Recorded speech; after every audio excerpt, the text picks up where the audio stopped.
Is Russia getting ready for war in Ukraine? It is a question that has been worrying the West of late. There has been a massive troop build-up along Ukraine's borders.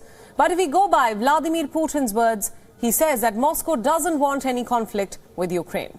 For now, a ceasefire has been reached between the Ukrainian government and pro-Russian separatists in eastern Ukraine. Ukraine and Russia have blamed each other for recent violations of a previous ceasefire, which was agreed upon in July of last year. The current situation in the Donbass region remains volatile.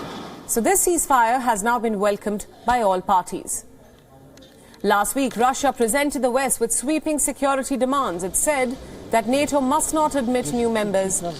Moscow says that Ukraine joining the military alliance will be a red line. The other demand was for the United States in particular to stop establishing new bases in former Soviet countries. For Russia, the onus is now on the West completely to provide Moscow with security guarantees, as it puts it, to avoid any kind of confrontation. So what does the US think about these proposals? Well, Washington says that it is willing to discuss some of them, but calls a few proposals unacceptable. The US has also insisted that European allies must be a part of the talks. For Putin, this willingness to discuss the proposals is a positive sign. Russia says that Washington is ready for talks in Geneva. Reports suggest that they will begin next month, and Putin says that representatives from both sides have now been appointed. Tensions have been slowly building over Ukraine since mid-November. This was when Washington sounded the alarm over a massive Russian troop buildup. Russian forces were even seen training near the Ukrainian border.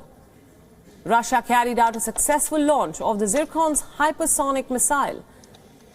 New satellite imagery captured by a US company now shows that Russia has continued to build up its forces, especially near the annexed Crimea region as well as the border. For Putin, any Ukraine rhetoric is all about nostalgia, a generational nostalgia for the old empire. The Soviet Union. Vladimir Putin was a KGB agent for the Soviet Union. He has described its collapse 3 decades ago as the greatest geopolitical disaster of the 20th century.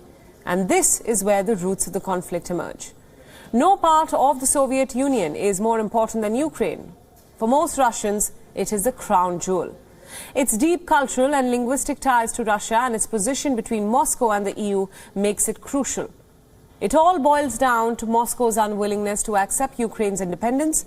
When Russia annexed Crimea in 2014, it was a turning point, the beginning of the undeclared war between the two sides.